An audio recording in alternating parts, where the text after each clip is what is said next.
nous en venons à la culture. Je vais vous présenter ces 3 délibérations en l'absence de Karine Roland, qui est retenue par des obsèques de très proches amis, d'un très proche ami en l'occurrence, qui est tombé au Bataclan. Donc elle ne peut bien sûr pas être à nos côtés ce soir, mais on pense bien à elle et surtout à la famille de ses proches qui sont décédés. Nous avons 3 délibérations dans le domaine de la culture. Je vais vous présenter les 3 et puis je proposerai qu'on en débatte ensuite. La première concerne une subvention de 5 000 € à l'association MU, qui est implantée dans le quartier de la Goutte d'Or, que beaucoup d'entre vous connaissent, qui fait un travail culturel sur l'audio, les promenades, les pratiques musicales et l'exploration ludique de ce territoire. Je crois que c'est une association qu'on connaît bien et qui mérite largement qu'on la soutienne. La seconde concerne le Grand Parquet, qu'on connaît tous à la fois pour sa programmation de qualité et qu'on suit depuis très longtemps, mais aussi pour l'événement tragique dont une des salariées a été victime récemment. Vous savez qu'à la suite du départ de François Grosjean, qui était l'initiateur, le directeur du Grand Parquet, il est proposé d'en confier la gestion à l'association Théâtre Paris-Villette à partir du 1er janvier 2016 pour la poursuite d'un projet mutualisé et complémentaire entre les deux structures. Pour permettre la mise en œuvre de ce projet, une convention pluriannuelle d'objectifs entre l'association et la ville est nécessaire, même si elle ne prendra bien sûr effet qu'au 1er janvier 2016. Et donc nous avons à en délibérer pour que la maire de Paris puisse être autorisée à la signer. Et enfin, je vous propose que nous attribuions une subvention d'investissement de 500 000 € à la RIVP pour la poursuite d'un projet qui nous tient à tous beaucoup à cœur, puisqu'il s'agit du projet sur le site de l'ancienne gare Saint-Ouen, qui a été racheté par la ville lors de la précédente mandature. On a beaucoup travaillé avec Daniel et Karine à faire en sorte que ce projet puisse naître. C'est un projet qui est porté par le Hasard Ludique, mais c'est la RIVP qui assure la maîtrise d'ouvrage et donc les travaux de ces locaux.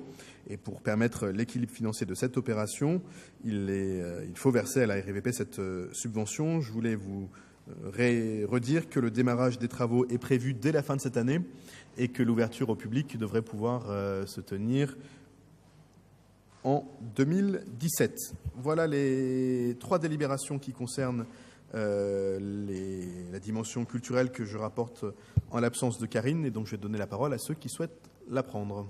Monsieur Honoré, Madame May et Madame Prémel. Monsieur Honoré. Oui, mes chers collègues, bien entendu, tout ce qui concerne la culture, nous y sommes favorables et nous allons voter. Cependant, moi, je m'interroge, excusez-moi, sur l'aménagement de la gare de Saint-Ouen. Donc, je vais ne pas participer au vote, bien entendu, puisque je suis au conseil d'administration. Simplement, l'autre jour, au conseil d'administration de la RIVP, j'ai posé une question et Mme Calendra m'a dit que ce n'était pas le lieu, et donc je le pose ici, et puis je le poserai à l'hôtel de ville. Donc, sans mettre en cause le projet culturel, sans mettre en cause le partenaire avec qui nous allons travailler, il s'avère que il y avait eu un appel d'offres, que à la suite de cet appel d'offres, il y a eu un candidat qui a été sélectionné, c'est donc le Hasard Ludique. Dans cet appel d'offres, il y avait 2 parties, si j'ai bien compris, une partie réalisation technique et une partie animation. Par la suite, Hasard Ludique a dit qu'il ne pouvait pas réaliser la construction, et donc il garde l'activité ludique, l'activité animation, pardon. Bien. Donc, mais là, je me pose une question. Alors, je sais que la question a été revenue à plusieurs reprises au Conseil. Et j'ai posé la question au Conseil d'administration. Il y a un problème juridique, puisque le candidat a été, quel que soit le candidat, ce n'est pas la question, c'est le principe. Un candidat est sélectionné par appel d'offres. Une partie de cahier des charges n'est pas honorée. Et on maintient tout de même.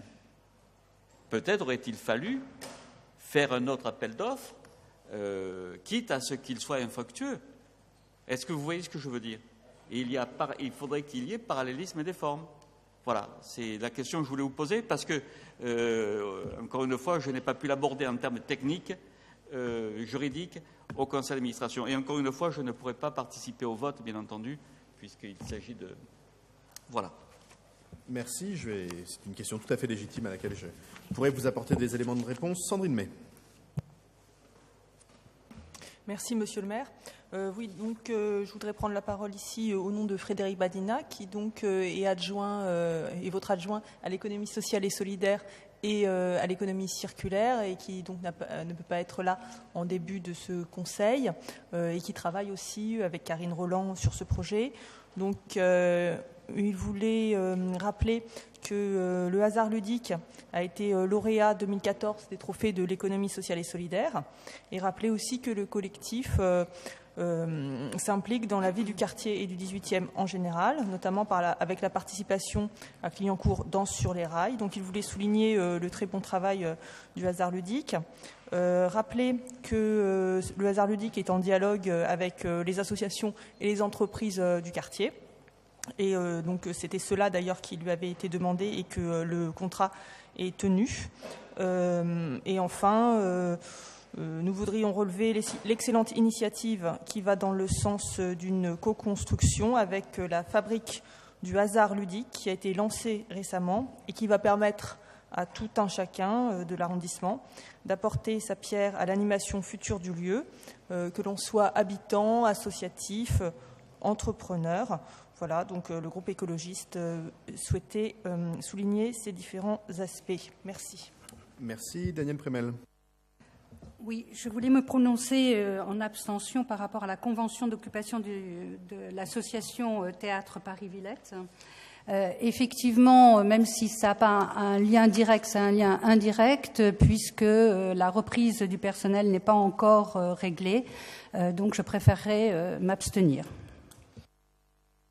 Très bien, je vais donner quelques éléments de réponse. D'abord sur l'intervention de Daniel Prémel. Rappeler que l'obligation a été faite de reprise des personnels au 1er janvier et que l'association s'est engagée à maintenir le volume total d'emploi, c'est-à-dire 3 salariés présents au Grand Parquet. Mais je sais qu'il y a des inquiétudes sur une salariée qui ne sont pas levées et donc j'entends très bien votre décision qui effectivement n'a pas trait à la convention d'occupation par ailleurs que nous devons voter avec l'association Théâtre Paris-Villette pour qu'elle puisse reprendre le Grand Parquet. Sur la question du montage du projet du hasard ludique sur la petite ceinture, sur la gare Saint-Ouen, effectivement le montage initial prévoyait que l'association prenne à sa charge à la fois les travaux de restauration et de remise à niveau du lieu et ensuite le travail d'animation culturelle du lieu. L'association a trouvé les financements pour permettre la réalisation de ces travaux. Mais les différentes banques, et beaucoup ont été sollicitées,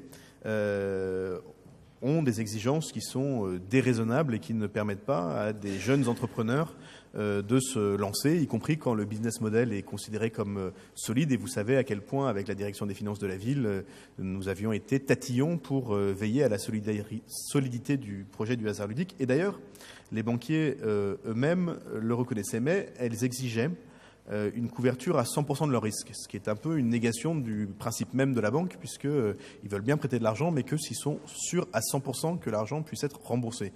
Ce qui est une pratique un peu particulière, mais qui rend difficile pour de nombreux entrepreneurs la réalisation de leurs projets, et y compris la BPI était prêt à financer, la Caisse des dépôts était prêt à financer, des banques coopératives avaient aussi prévu de participer au financement, mais ce financement n'a pas pu aboutir. Il a donc été décidé de confier la réalisation, la maîtrise d'ouvrage des travaux à la RIVP pour permettre que les travaux d'aménagement soient faits et que ce lieu puisse être ouvert au public en 2017. Nous avons bien sûr vérifié les conditions juridiques dans lesquelles tout cela était réalisé pour assurer que nous n'affaiblissions pas le choix que nous avions fait, même si le montage initial, comme vous l'avez relevé, ne peut plus être mis en œuvre. Donc je voudrais vous rassurer sur la solidité juridique de de cette proposition, sans quoi nous mettrions en défaut le hasard ludique. Mais simplement, le hasard ludique ne sera plus propriétaire d'un bail amphithéotique sur la gare Saint-Ouen, mais titulaire d'un bail à la RIVP qui aura réalisé les travaux et qui nous permettront d'obtenir, ou d'ouvrir plutôt, ou qui permettra plutôt au hasard ludique d'ouvrir ce lieu dans de bonnes conditions, et je l'espère dès 2017. Voilà ce que je pouvais vous répondre. Je vous propose que nous passions au vote sur ces 3 délibérations. Donc sur la... Pardon, Philippe Durand. Oui, merci Monsieur le maire. Oui, je viens de découvrir la délibération par rapport au Grand Parquet et au Paris-Villette. Et moi, je m'abstiendrai sur cette délibération. Et aussi pour les raisons qu'a évoquées Daniel Prémet. C'est noté. Donc nous passons au vote sur la DAC 648 pour l'association MU, qui est pour. Unanimité, je vous en remercie. Sur la convention avec le TPV pour le Grand Parquet, qui est pour, qui est contre, qui s'abstient, qui ne participe pas au vote. Il en est ainsi décidé. Et nous passons au vote sur l'ancienne gare de Saint-Ouen, qui est pour, qui est contre, qui s'abstient, qui ne participe pas au vote. C'est noté, je vous en remercie.